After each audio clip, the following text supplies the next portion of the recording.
In today's episode of Your Rivers Are Wrong, we're talking about good monster design, how function and appeal intersect, how to make a natural creature a little bit different, and how to inspire fear and wonder. That's right. And in the prompt that I'm given, I gotta build a very creepy monster on a very creepy site around a sneaky little pond in a forest. All that and more on this episode. Stay tuned. Yeah.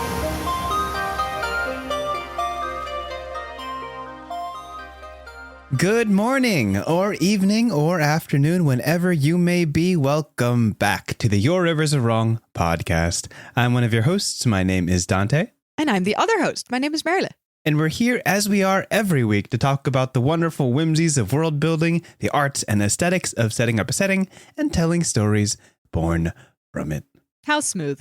How wonderful. Yeah, so practiced. So practiced. This is episode 77. Woohoo! As always, when we talk about these episodes, you don't have to watch them in order. You truly don't. I could not tell you what to watch first, second, or third, just because I don't remember what we've already talked about. Also, you can't even watch them. It's more like listen, actually. But I keep saying watch. Yeah. Sorry, it's a bad habit. You're a videographer. What can we say?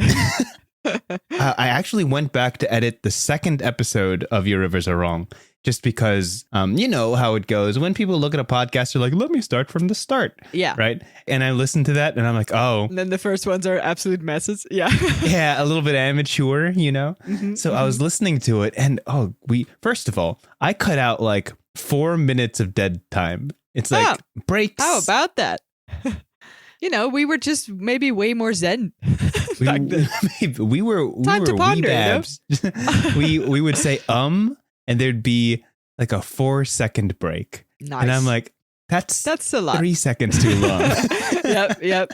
It's all cleaned up and tidied up, but I also would say video or watch a lot in that because I script too much for YouTube. I mean, it's a habit. I totally get it. Yeah. Well, to catch everybody up on this episode and this season, we're more than halfway through season 7. We're closing in on the end.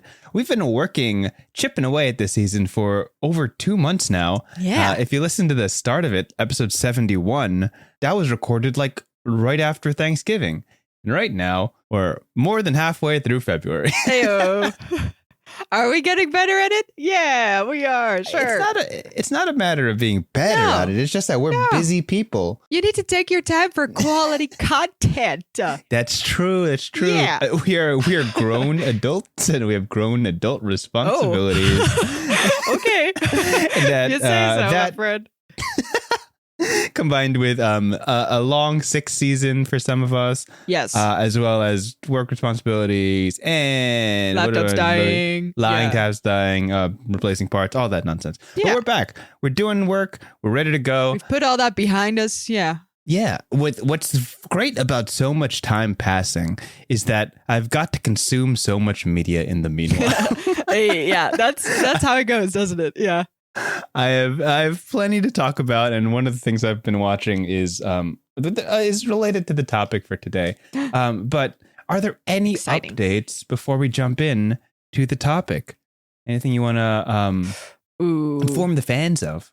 Well, the fact that they can't see it, so sorry, guys, but that I have upgraded my webcam because I had to buy a very expensive new computer because mine died.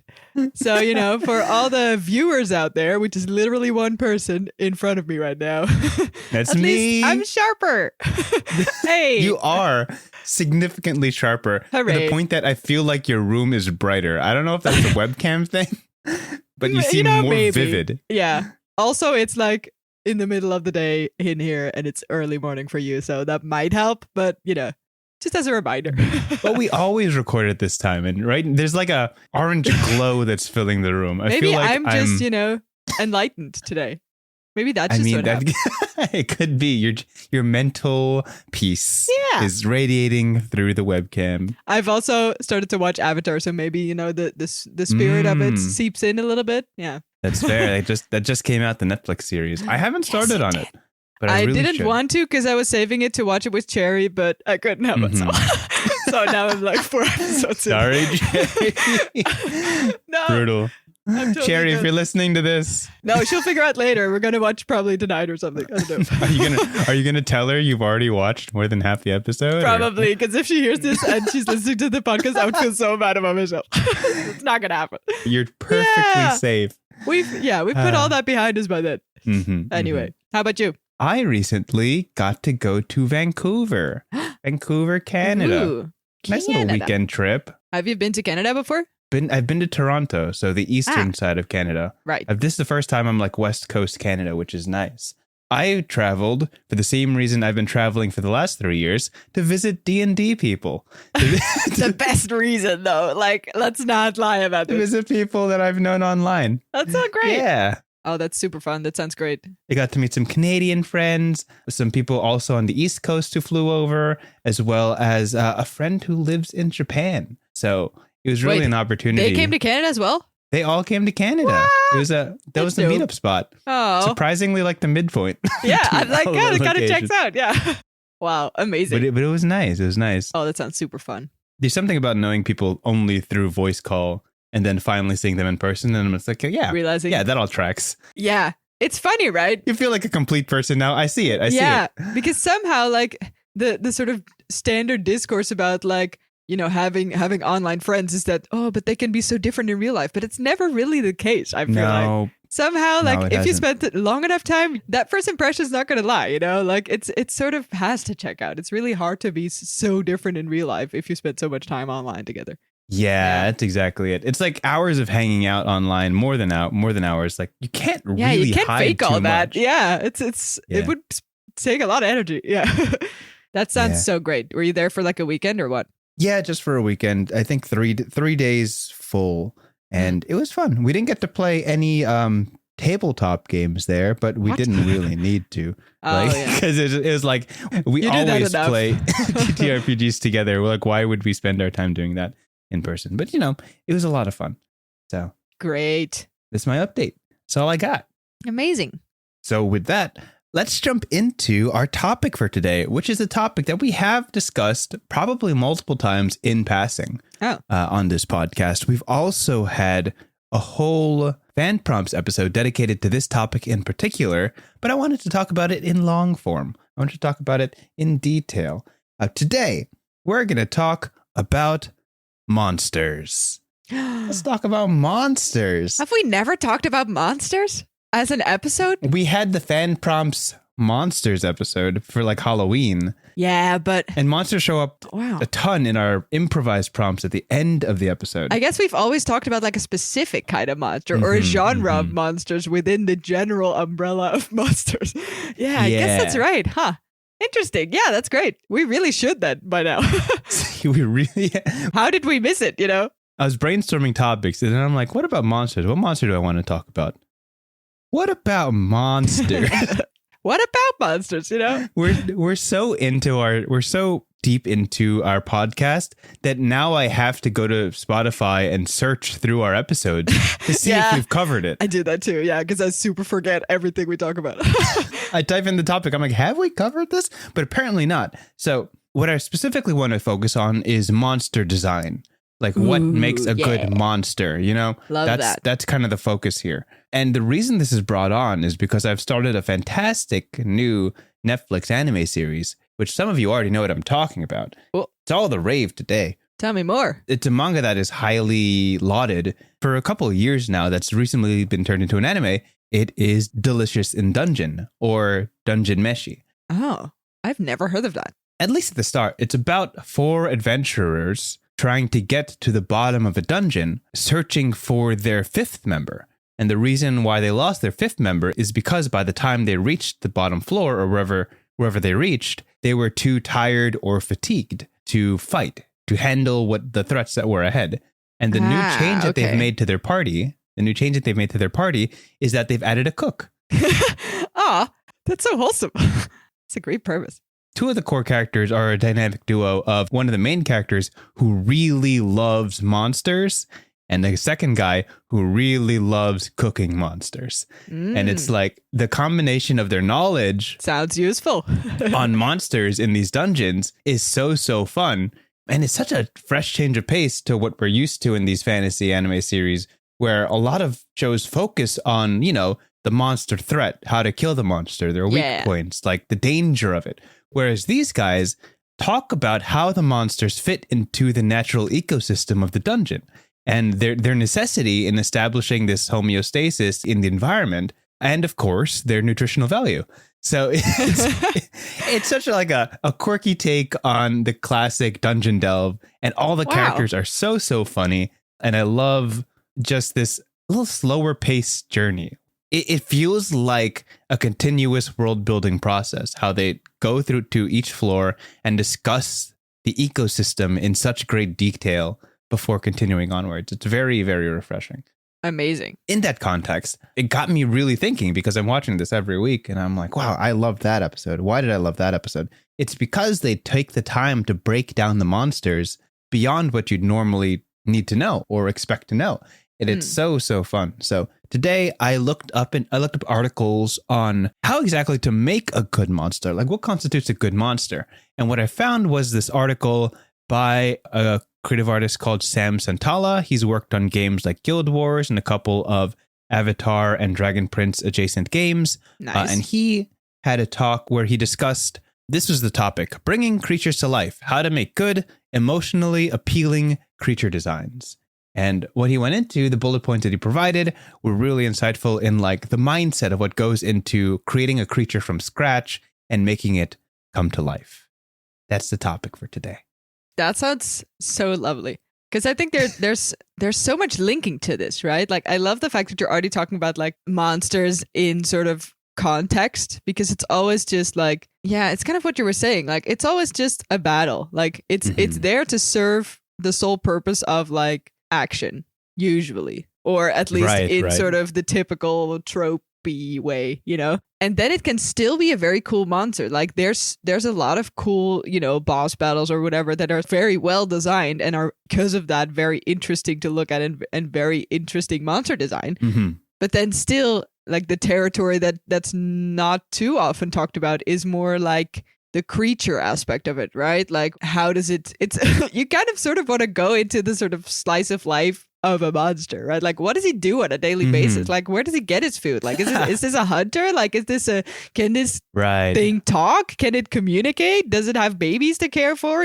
And also in general, like, what's the relationship that you want as either the audience or as the characters with this creature? Because if it's like, okay, we're gonna defeat this or hunt this or cook this, it all serves a very different, or, talk to this, befriend this. It all serves such a different purpose. And I think it also ties back into the conversation we had a little bit earlier in another episode that I forgot what the topic was, but where we talked about, like, when is something a monster and when is it a character or something? Sure, yeah. Do you remember this? Where it's like, when does it become a sort of enemy force of, plot versus like an actual character that we want to invest in and care for or at least hate or whatever, Like personification. Yeah, that we need the emotional sort of value from. Mm-hmm. It's a very interesting topic, and I think once you start thinking about it in an ecosystem, it becomes very blurry very quickly, which I love.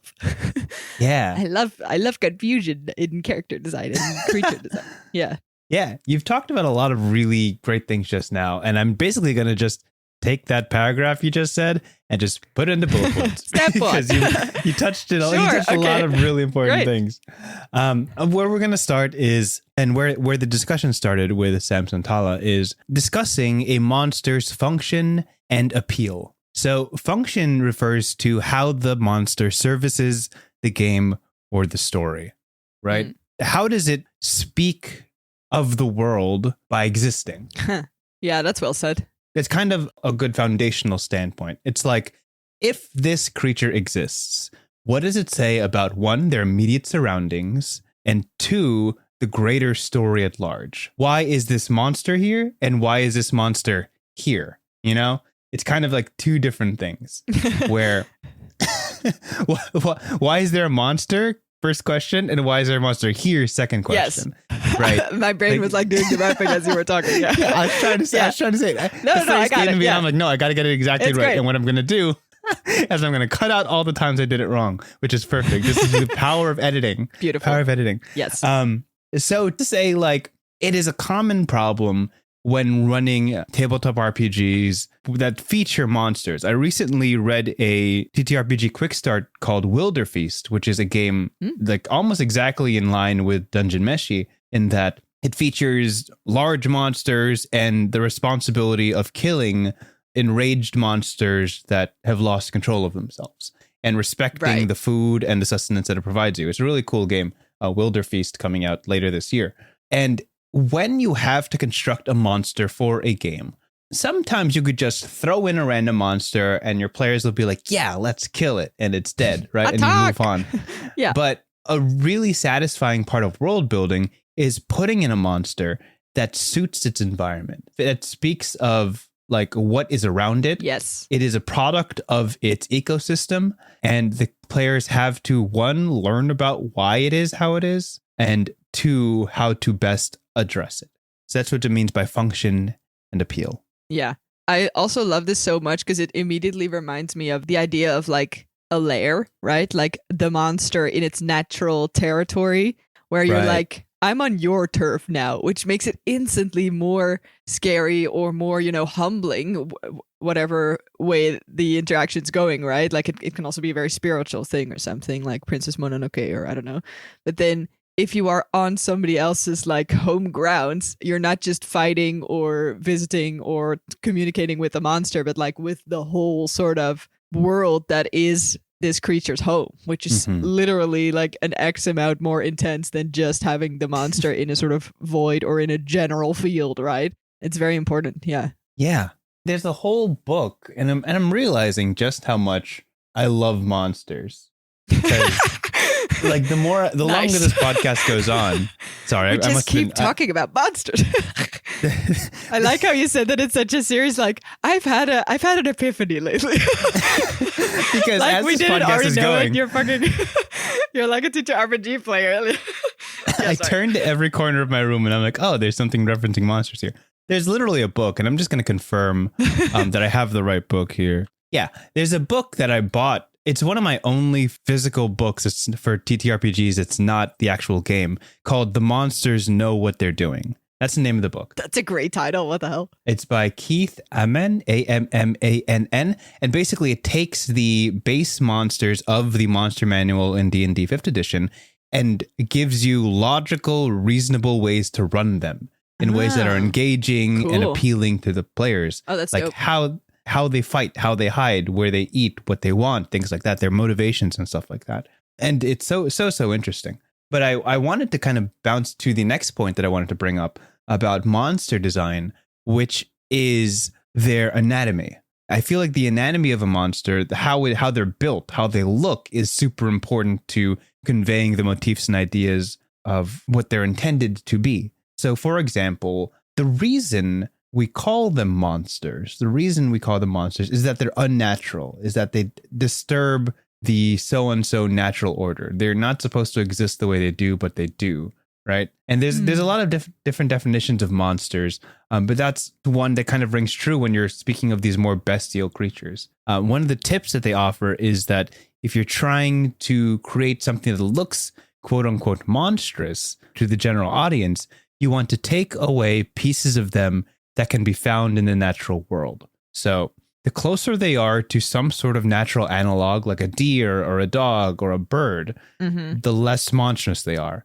Changing core pieces of them, changing their core design from something that's more natural and slowly transitioning it to something that is strange, unusual, or unnerving is how you kind of create this more monstrous visage, what people deem as unnatural or unknown, I suppose would be the word I'm looking for here. In terms of anatomy, well, what he goes for is that when you draw these monsters, when you start sketching them and designing them, each part of the monster has to have some sort of function in its lifestyle. So we talk about naturally occurring creatures. We talk about like giraffes, like why are they tall? They're specifically tall to reach tall trees, to reach the fruit up there. Their height also helps with watching out for predators or staying away from things lower to the ground. Creatures that have long legs are prone to crossing natural barriers like tall brush or short rivers, right? And we can talk about eye placement. You know, the whole eyes in front predator, eyes on the sides, eyes on the sides of prey. there's a function to how you're designing them. Like, why do their eyes look like this? Their arms, their legs, why do they have a torso like this? Why are they this small, this big? Why are they colored this way, right? As a monster designer, have to add function to form. If you have like a big bulky monster on a rickety bridge, it doesn't really translate. Yeah. Right? There's got to be some sort of correlation between that. Yeah, and it's kind of like dual, I guess. Like there's two sides of this, right? Because on the one hand, if you design a monster that is so well adjusted to the habitat that it's in, or optimally, designed / right. functioning in that space, that's kind of one side of it, which is super cool because then, as I said before, like you're not fighting a monster, but you're fighting the literal like territory, the whole ecosystem, because the monster is so much part of it. Mm-hmm. Or, making friends with the ecosystem. Let's not pick sides here. Or you have the other side of this where like if you put a monster that's so not fitting to the place you find it or the bridge that it's been occupying, it also says a lot. So you can use that as a purposeful thing. Like I'm thinking like, I don't know, troll under the bridge, right? Or on the bridge. I don't know, I forgot how the trope works. Under the bridge. Okay. But I'm like, if he's under the bridge, you could just walk over, right? Or is he gonna block your path? How does that work? He'll come he'll walk up. He has stairs or something. I don't know. Man. I'm running a world building podcast. Who am I? Okay. No, trolls can exist anywhere in proximity to the bridge. Yeah, that's true. Okay, well, now I've obviously not Lord of the Rings hard enough. Okay. Anyway, if you find a monster that's like very unadjusted, it also says a lot. It immediately gives you like a very it brings up a lot of questions, which is like, why is this here? And why is it not leaving here? And, should we help it? Should we go away from it? The whole thing is, if you're like, this is also kind of the idea of like an alien invasion, right? That the way that trope works is it's so scary because it's so unusual to see something so monstrous or foreign or whatever, design it is in an urban city or in a very normal world. And that's also, again, sort of talking about the definition of a monster, right? So it kind of goes both ways, and both are very interesting. But you need to be conscious about it. Yeah, absolutely. Yeah, we actually, it reminds me of the really funny prompt we had way back when. We had so many prompts on this podcast, but there's some that stick out to me and just like are a permanent memory in my brain. Yeah. And one of them, which is coming back just because you've brought it up, we had a prompt that was like, design a monster, a sea monster that is too big for the river it's living in. Oh, yeah. That was a dorky one. Yeah. I remember that one. It's just like... so dumb, right? Yeah. I mean, but it's a perfect prompt. It's exactly what you were saying. Like, this creature is here. The why on earth is it here? Is why, right? Yeah. Why would it do it to itself? It clearly wouldn't be here by choice. And it's funny because it instantly like creates, like, jokes aside, it instantly like creates the feeling of, oh, poor monster. Yes, like exactly. The connection is almost, by the way of building it, is almost like inherently there, which is interesting as well. Like, yeah, there's a lot to it. The question of why is so prevalent once you get past like the stat block that's usually attached to these monsters. Like, why is it here, right? I've recently actually had the opportunity to start running more games for a couple of people I know, which is nice because I haven't really run games for my friends in a while. I've been a player for like a little over a year now. Right. And I'm a huge fan of these like mega dungeon, room connecting to room kind of things where players slowly explore more and more. And this is my third time going for like a mega dungeon-esque style of game. And as I'm placing every single monster, I'm like, why are you here? How'd you get here? Why is there a bear underground? In a dungeon. In a dungeon. Like, why are you?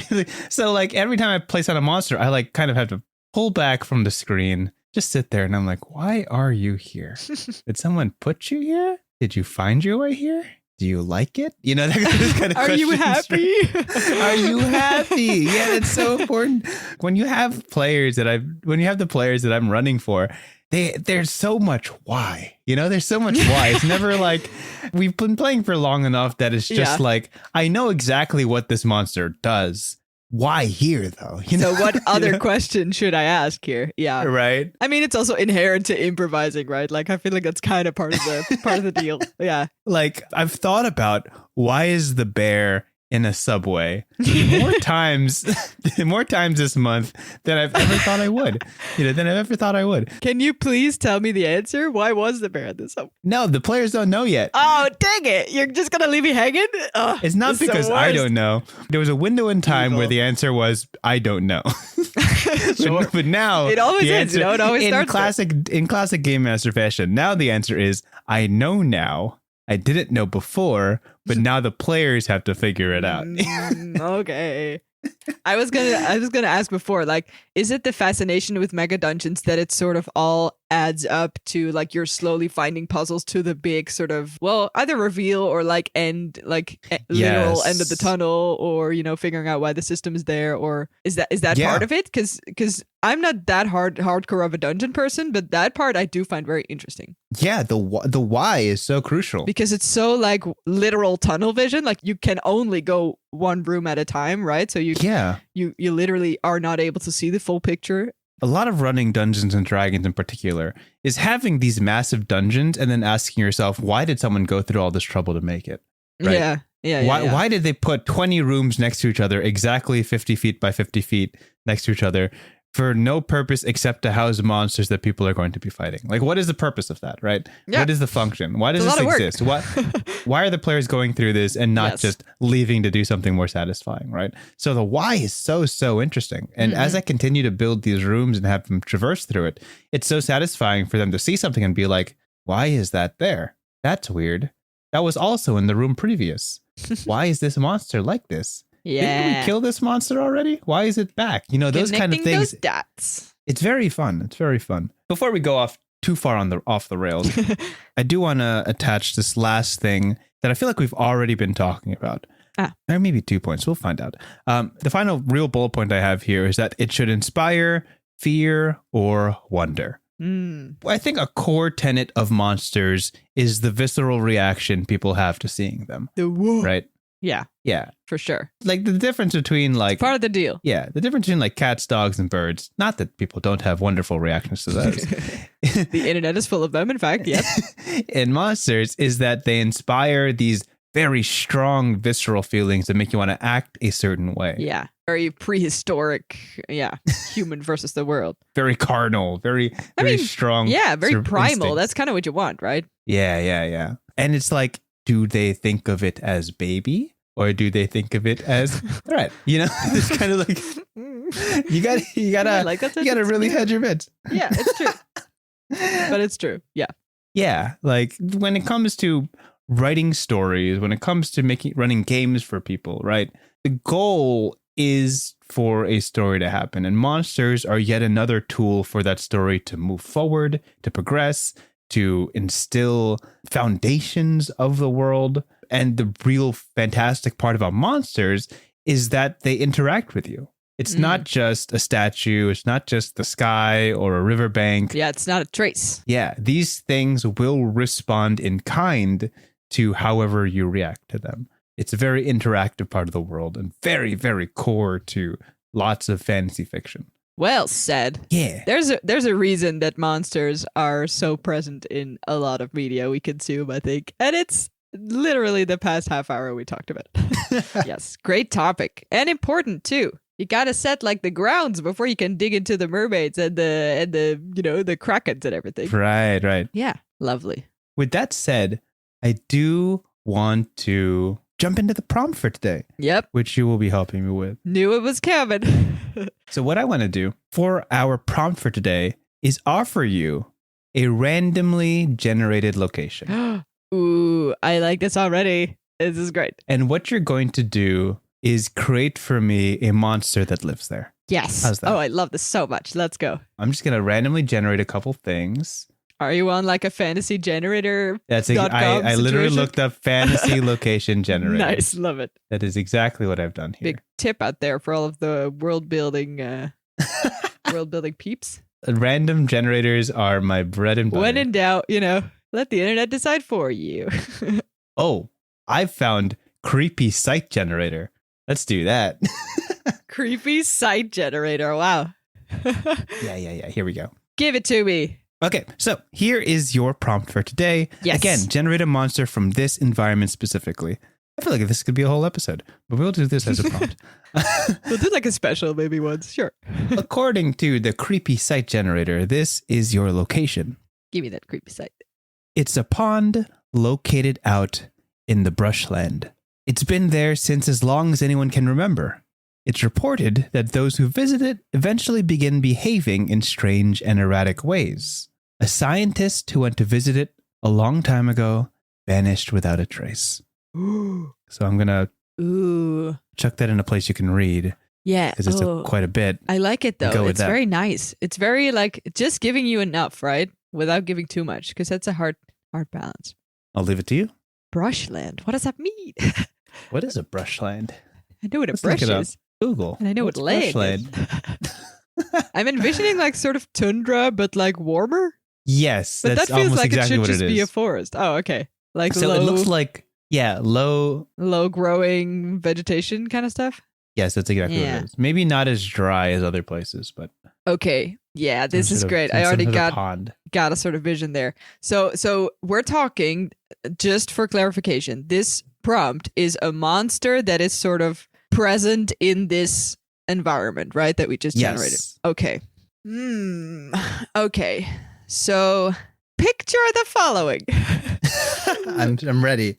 I'm picturing already. Hear the like ambient in the background? Yeah. This is a very quiet place. This is like a little bit shielded. You can't look out too far from here. Not because it's like a giant forest, but because it's quite dark and a bit foggy, moody because of the humidity in the air here. Somehow the brush around here is very dense, as if it either needs to hold as much moisture or it almost looks like an environment that is plagued by storms or something, right? Where only the toughest vegetation stays aground. Right. Almost in like a sort of dune type of way, or beach type of way, I should say. And among the brush, amongst the still relatively luscious greenery and I mean more gray tones than green, I would imagine, but there can be found a small pond. And strangely enough, it's very beautiful and quiet here. Like if you wouldn't know about this place, you would easily go sit here or use this as part of your walking route if it's close enough to cities or bigger places, because it's very quiet and you can kind of come to yourself in this area. You hear a lot of insects buzzing. There's this sort of strange dripping sound of either water trickling or like something like that. And the pond here that is sort of only slightly visible behind like thick leaves and stuff. Sure. One would almost describe it as ink-like. It's very black for some reason. Everything else seems the same. It seems very similar to how any other sort of small natural body of water would form or would stand still. It smells the same way. It's a little like there's probably some algae in there. If you would come really close to the surface, you could almost see a little bit through it and see some sort of clouds of fog whenever an insect or a small animal in there moves a little bit. And every now and then you see like the small... I'm thinking... What's the word for this? Wait, I gotta pause. I gotta look this up. This is such a Dutch word. I've never... Okay, I will tell you the Dutch word and you will find it very funny, I think. It's called kikkerdrill. Yeah. Spawn? Like toad spawn? Does that make sense?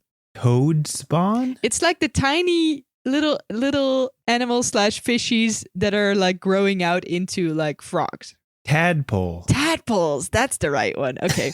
How do you say it in Dutch? Kikkerdrill. Kikker means frog? toad or frog. Oh, okay. And drill means, I don't know what drill means. It means like the jiggly sort of pudding substance that it sometimes has. Yeah. Anyway, back into the scene.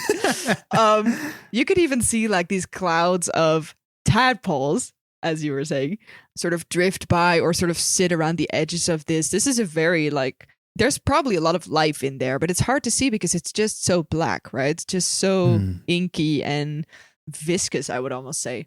The sound doesn't really prepare you for whatever you see when you're here for longer than probably 10 minutes or something, looking like peering under the surface.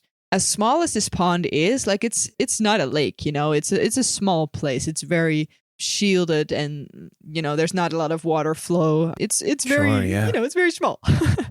But as small as it is, every now and then a sort of strange iridescent shadow glides just under the surface of this pond from either a large piece of hide or a strange sort of fish passing by. It almost looks like a sort of soap bubble at times, but every now and then you see almost, I would say, whale-like, a ginormous beak sort of travel almost like a sieve through the water, where this whole monster or creature, whatever it is, it's hard to see, sieves through the entirety of this, just under the surface of this viscous water, and takes everything that's in its wake, sort of, you know, basically eats it or something. It's not really sure, but after, like, the pond seems to be almost clear for like a second, and then a moment later, just as this sort of iridescent sheen glides over, drifts over, the pond seems to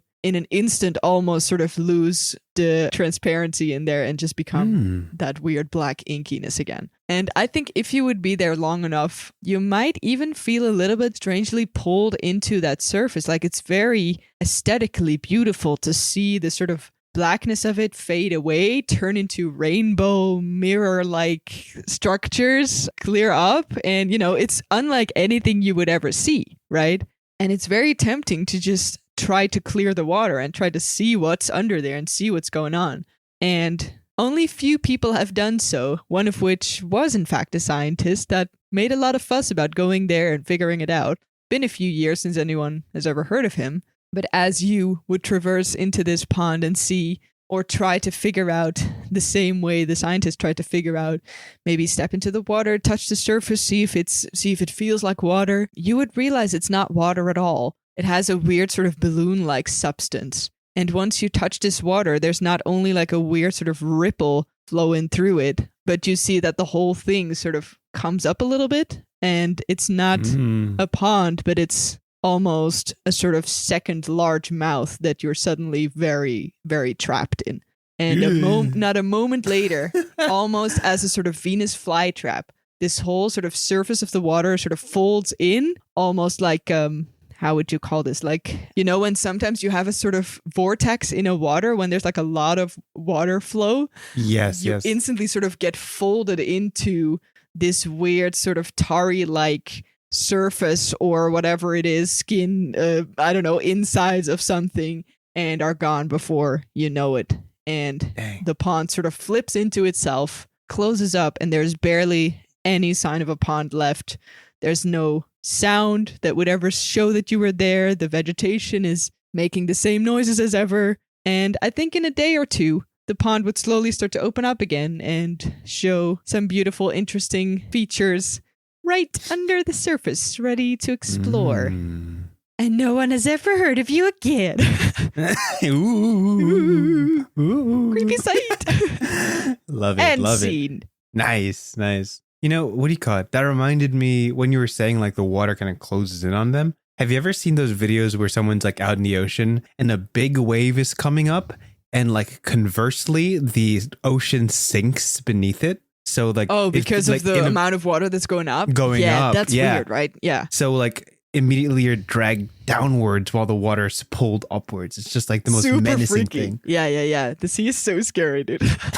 Yeah. It feels like the pages of a book just kind of like appearing beneath you and snapping shut. It's so spooky. It's freaky as hell, which makes great monster design. Yeah. I also didn't realize the pond would be the monster until like halfway in. And I was like, maybe a fish is not enough. I'm going bigger. I was curious where you were going with that, but it was good. I liked it. I think the visual of a pond folding in half to swallow somebody. That's wild. Is certainly an image. I love that. I like that the site was also a pond. Like usually it's either very grand or very like luscious, but a pond is kind of subtle, which is interesting.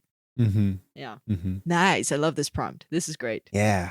Well, if you guys ever want to create monsters, get into world building. Get into running games. Golly, there's a whole lot of world to build. creepysite.com. Creepy site generator. It's not .com, but I'm sure you could find it. There's plenty out there. Yeah. The recommendations for this episode, check out Dungeon Meshi, Delicious in Dungeon. Yeah, that sounds so good. I'm definitely gonna. You should send that to me because it sounds fun. I can't recommend it to a lot of my friends because they're not really in the headspace that I'm in a lot. What does that mean? As in, like, people who they're not just chill like enough for it. They just want to watch battles or dramas or like okay. action. Like, it's not really that, but it's a for the specific people who genre, like that I guess. stuff, Yeah. Oh, it hits the spot. So well. Nice. That's all for this episode. Exciting stuff. Yeah. If you ever want to reach out to us, check us out at yourriversarewrong@gmail.com. Yes. We had an email earlier this week from Greg, listener from the show, who told me that he did indeed recognize the obscure manga that I mentioned like 2 episodes ago. Amazing. This is the kind of fandom we want. I love and that. I'm like, wow.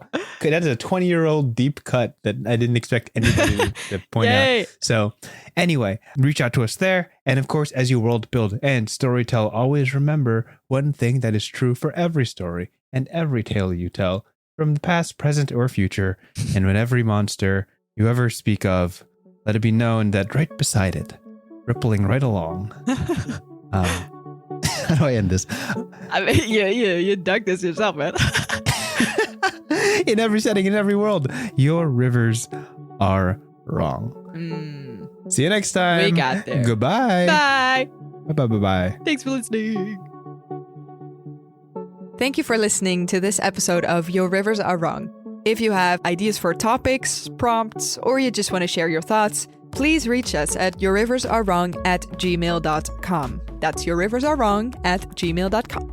Also, a big thanks to Maarten Schellekens, who created the intro and outro music for our podcast. And most importantly, thank you for listening. We hope to see you at the next one. Bye.